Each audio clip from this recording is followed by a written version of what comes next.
always whatever it can be. I love to talk to whoever, wherever, whenever about whatever. There are no stipulations. It's just whoever is interesting. I started breaking barriers because I started to understand that in today's society, people just don't want to talk to each other anymore. Hi, everybody. Welcome to Breaking Barriers with Deirdre Shannon. I'm sure you guys are seeing me, I guess, in a different light today. I'm kind of in a chill mood today, honestly. I just not too long ago got off of work. So whatever, you guys will see my scrub tops, all the things. I work at a veterinary hospital, so I get to rub on cats and dogs all day and puppies and kittens. Yeah, it's great.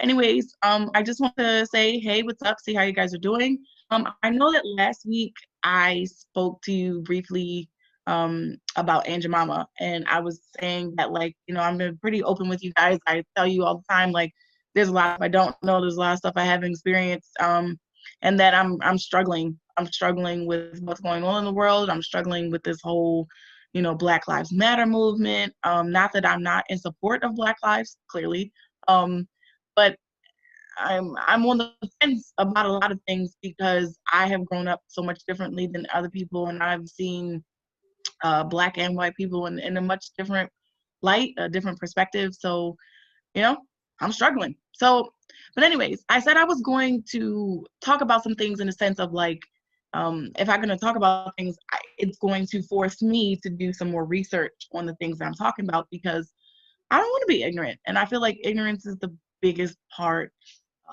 not biggest part, biggest problem in our world today is just sheer ignorance. And I don't want to be an ignorant person anymore. So I definitely did some research on the whole Aunt Jemima situation. And I was pretty blown away about learning the stories of what's behind Aunt Jemima and things like that. So back in the day, Aunt Jemima was definitely, I guess, a depiction of what white people pictured all Black women to be, and they had a name for that, which was Mammy. And that kind of brings me to, I don't know if you guys ever seen Gone with the Wind, but in Gone with the Wind, the main character had a head mistress or a head slave of the house. And one of the famous lines, actually, I believe she's one of the first Black actors to win an Academy Award for that, was the young lady who portrayed the slave in Gone with the Wind. And one of her famous lines was, "I don't know nothing about birthing no babies." And um, in the movie world, that's like a historic thing, and it is great that she was the first Black woman to win an Oscar, but at the same time, it's kind of like I don't want to take away the fact that she won an Oscar. That's a huge, huge honor. That's an Academy Award, I mean, which is humongous. But let's be real, it gets political. Academy Awards are political. So what I'm saying is that, yes, she was accomplished and she won an Oscar, but at the same time, it's kind of hard to not recognize the fact that you won an Oscar for the fact that this is how white America views Black people, as being uneducated and the way that they speak. And it's unfortunate that the fact that even the Black people that were slaves had to hide the fact that they were educated, because that was seen as a threat. But nonetheless, I went ahead and I did some research on Aunt Jemima, and I found out that Aunt Jemima started off as its own, like, pancake company, and they were kind of struggling. They were kind of struggling, and they have a picture of, like, the first Aunt Jemima box, and the caption on this, it says, "Eyes in town, honey," and it says Aunt Jemima's pancake flour and things like that. So what I found out was, actually, there was a slave named Nancy Green, and Nancy Green was actually one of the first slaves who, I guess, made a living for herself out of betraying Aunt Jemima. But actually what it was Nancy Green actually like reformed the product of Aunt Jemima. She is the whole reason that the pancakes um became better. So just looking at some of the research that I've done, it says right here, I went ahead and I looked up an article, and it says that here the Chicago woman Nancy Green originally portrayed the Aunt Jemima trademark. So what they did was they let Black women make money by dressing up as Aunt Jemima. So um, Nancy Green was one of the key people who dressed as Aunt Jemima. And she was a Chicago woman who originally portrayed the Aunt Jemima trademark. And that she, because of her and how she portrayed it, she made the image very popular for Aunt Jemima, for the pancake products. So, and Quaker Oats, which ultimately owns the Aunt Jemima brand, admitted that this week that they were going to change the whole dynamic of the product because it was based on a racial stereotype derived from an African American mammy, which is the character betrayed from a popular show back in the 19th century. So Nancy Green was a slave who moved to Chicago to work as a caretaker for a prominent white family, it says here, called the Walker family, I believe. And she was hired to portray the living version of the character in 1893 World's Fair, according to her obituary. But she was later hired to play the role for the Pancake Company until her death. And what's interesting about it was that she actually developed her own pancake mix, and the Aunt Jemima Company took it and ran with it. And then in that, what do you call it? Like advertisement. Oh, I can't think, you guys. In the advertisement, it says, "Eyes in town, honey." It says, "Better this year, better this year than ever before." Listen to me, I can't even read. Prepared from wheat, corn, rice, makes the finest pancakes imaginable. No trouble at all, only takes minutes to prepare. All grocers sell. So what's going on here, though, is that Nancy Green was the person that was responsible for making Aunt Jemima pancakes better. So she was the actual woman who first started betraying Aunt Jemima, or one of the many women. And then there was another woman who came along, and her name was Lillian Richard. And Lillian Richard was also another woman who was hired to play and demonstrate this Aunt Jemima brand. This was how there was like 12 women total that portrayed Aunt Jemima, and they would dress up the way she did with her hair, but it was a character. But the point is that now all of a sudden, because of this Black Lives Matter movement and all the crap that's in the world, they have decided, Quaker Oats, the company, has decided to rebrand because of the racial stereotype that the brand of Aunt Jemima was based on. However, there's another side to this. Nancy Green broke barriers. She broke a lot of barriers because not only did she just get a job as betraying Aunt Jemima, but she actually is responsible for changing the recipe of the Aunt Jemima pancakes. And she was proud. She was proud to betray Aunt Jemima, and she was proud to be a working Black woman. So, and then have Lillian Richard, who then became another ambassador for the Aunt Jemima brand and went on many tours and world tours with the World Fair, and distributed the Aunt Jemima mix and things like that. And she was proud. She was a proud Black woman to do this, and a proud woman to say she could work. So I say this, everybody, give me 2 minutes or so, and we'll be right back with Breaking Barriers, and we'll speak more.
Hey guys, we're back with Breaking Barriers, and I was just talking about again the Aunt Jemima brand. So I'm talking about the fact that Nancy Green, who was the original woman who was a slave who became an ambassador for the Aunt Jemima pancake brand, who was actually responsible for changing the whole recipe and making it better to the awesome freaking pancakes that we have today, or have had for generations and generations and generations to come.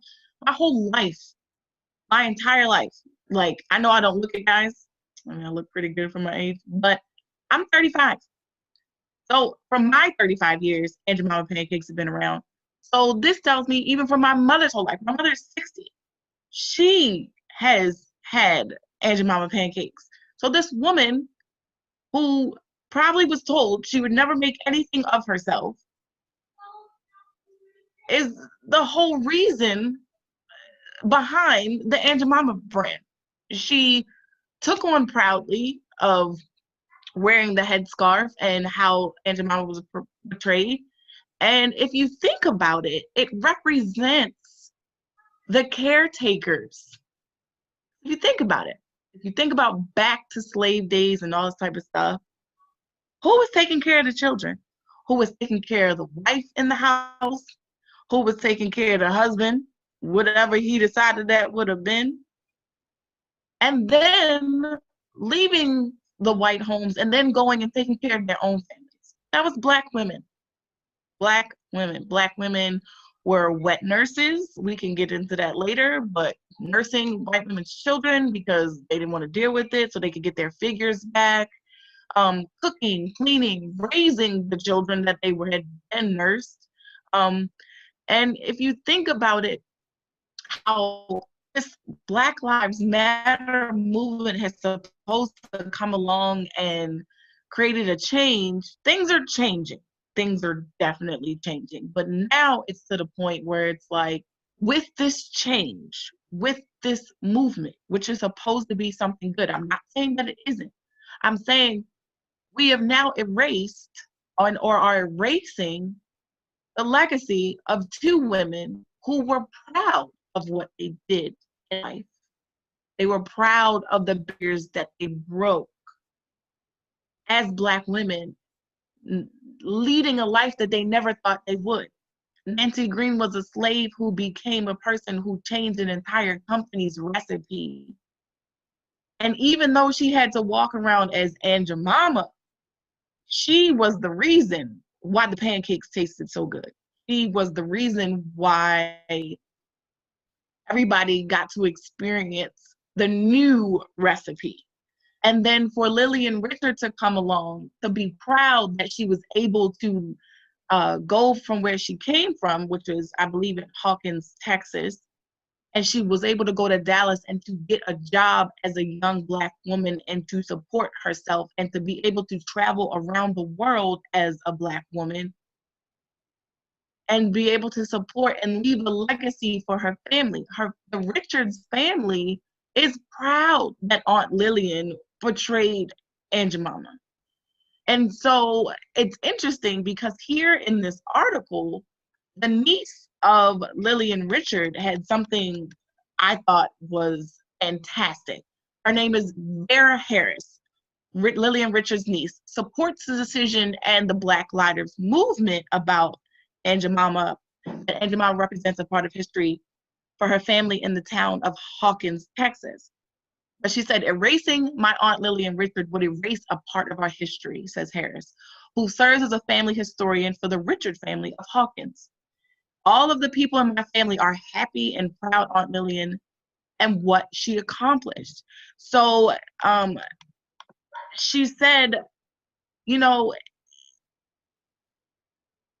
even though, you know, she kind of, I guess, somewhat supports the decision of Quaker Oats, you know, acknowledging the fact that, you know, it was based off of a insensitive stereotype, she still doesn't want to erase the legacy of what her aunt has done or what her aunt did or what Nancy Green did. She said, I think my aunt was excited about, first of all, it was a job. It was a job and it was a paying job. And she said she would go around to give demonstrations at fairs And it was something that she was able to do without having to take care of somebody or to cater to somebody or, or to jeopardize her body at the time. Because we all know that was, and still is a thing today, just being a woman. She said to keep her aunt's legacy alive, she says her family hopes that Quaker Oats comes out with a commemorative box to recognize the many women who betrayed Aunt Jemima. Because remember, I said there was 12 women. There was 12 main women who were called ambassadors who represented the Aunt Jemima brand and the character. And they said the back of the box could list their names and put a spotlight on one of the women each month. I think that is absolutely fantastic. I think that is absolutely amazing and that they should. Because instead of just saying, oh, we've been incredibly racist for all of these years, let's rebrand what we're doing and take everything off the box, why not put a spotlight? Put a spotlight on Nancy Green and what she did and what she accomplished. And the fact that because of her, Aunt Jemima pancakes taste so good.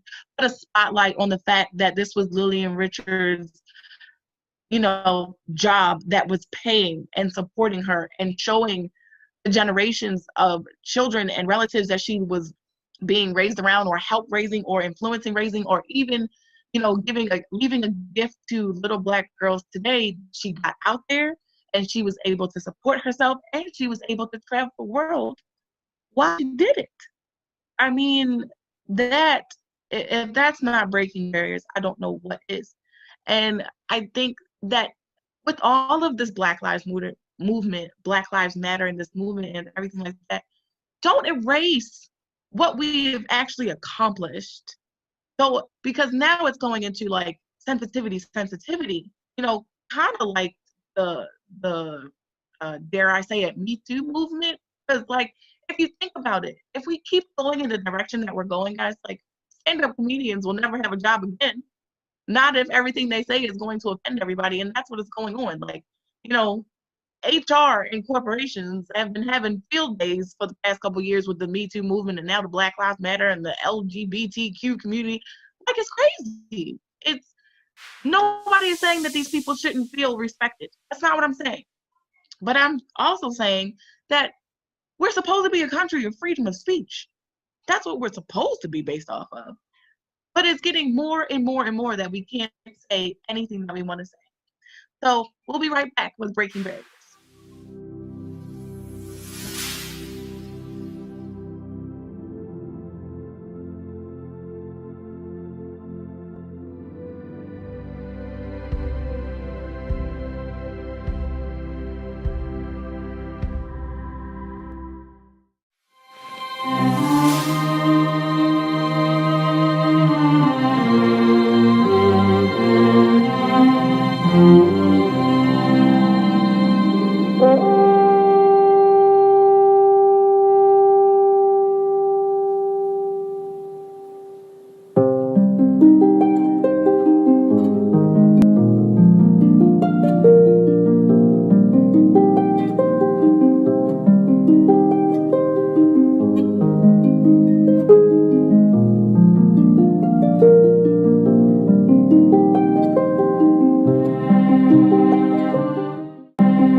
Welcome back, guys, to Breaking Barriers. And as I was just saying, that like it's getting to the point where we're not going to be able to laugh. We're not going to be able to joke. We're not going to be able to have our freedom of speech, which is supposed to be something, one of the biggest things about this country and what it was founded on, this country of America and us being able to have freedom of speech. It's being taken away. It's being taken away left and right. And left and right, you see all of these news headlines with so and so didn't apologize. So now, da, da, da, da, da, da. Well, if we have a freedom of speech, we can say whatever the hell we want to say. You know how many people have lost their jobs because technically there is no freedom of speech? There is. In fact, Nick Cannon just got fired from Viacom, CBS, because they said he was anti-Semitic, and he wouldn't apologize for being anti-Semitic. So, again, you know what? That's the next thing we're gonna have to research, because I saw the article, I glanced over it, but I didn't like dive into it because honestly, I have 3 children and they interrupted me. But that's besides the point. The point is that I'm definitely, just like I promised you guys, I was gonna research about Aunt Jemima because I was owning up to the fact that I didn't know enough about it, and now I do know. I'm going to research that too. I'm going to figure out, what was he fired for? But he's not the first person that's been fired over something that he said. I mean, I believe there was and it's not just black people. White people have been fired for the things they say. Roseanne got fired for the tyrant that she went off on, and blah blah blah blah, and like so. Let's be honest with each other. There are things that we can say to each other that are mean and they're hurtful and they're hateful and they're disrespectful and they're racist and things like that. But at the same time, we're supposed to have this freedom of speech. So I need us to make up our minds. Either we're going to have freedom of speech and we're going to live amongst ourselves and get along as we've been getting along, kind of, or we're going to allow all of these people, like if you say certain things that can't be said and blah, blah, blah, blah, we're going to get it to the point where our society is going to have to live in this little bitty box, a box that next thing you know, they're going to tell us what we can say. They're going to tell us how we can dress. They're going to tell us where we can eat.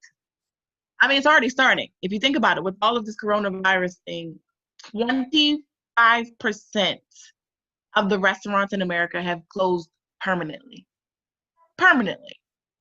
So it's kind of rough. Like I've said this once before, like we're almost headed to Demolition Man, you guys. If you've never seen Demolition Man, please watch it because it's an old 90s movie and you should, because 90s was awesome. But the only restaurant in Demolition Man that made it was Taco Bell. Could you imagine? Could you imagine our lives right now if the only restaurant that makes it is Taco Bell? We're gonna have problems, stomach problems mainly. But the point is that I'm continuously trying to understand how to make this movement, this Black Lives Matter movement, this LGBTQ community movement, this, whatever other cause you want it to be, to have a good purpose, to not divide us, to not separate us, but to lessen the ignorance, to help connect us. That's why we're trying to break the barriers, not build them. And, so for Quaker Oats, thank you for finally realizing, I mean, your pancakes have been around since 1893. So now in 2020, you want to change the racial stereotype about your product? But by doing that, you're erasing all of the accomplishments of those women. So I think you should take Miss Vera's advice, the niece of Lillian Richards, and I think you should put a spotlight on the amazing Black women of the world who have continued to be the caretakers of not just white America, of America. And do that. Put little stories or snippets on the back of your box to show or to explain or to educate the world, not just little Black boys and girls, but the world, anybody that buys your pancakes, about the strong Black women who created your product and made it what it is today. You want to make a change, you want to do something, you want to be a part of the Black Lives Matter movement, do that. Stand up for that. Stand up for their legacy. Stand up for what they were able to do. Stand up for the fact that they were unicorns. And I say that strongly, unicorns, because what Nancy Green and Lillian Richards did, and during the time that they did it in, was unheard of and unimaginable. And they made it a reality. So idolize that. Instead of betraying Aunt Jemima, put a picture of Lillian Richards and Nancy Green on your boxes and put their stories on the back of your boxes. And there you go. Still make money off of the pancake mix that you've been making off for many, many years. I thank you guys for entertaining my thoughts this week. This is Deirdre Shannon with Breaking Barriers. I'll see you guys soon. It all started when I used to commute I was born and raised in Baltimore, Maryland, and I used to commute to DC for work for 5.5 years. And I noticed on the commuter train, no one wanted to speak to each other. No one wanted to sit by each other. Nobody wanted to touch or rub elbows. And I got to the point where I was like, you know what? We got to get back to talking to each other. Everybody gets so caught up in celebrity stories and what celebrities are doing and trying to keep up with the Joneses. But that's not what Breaking Barriers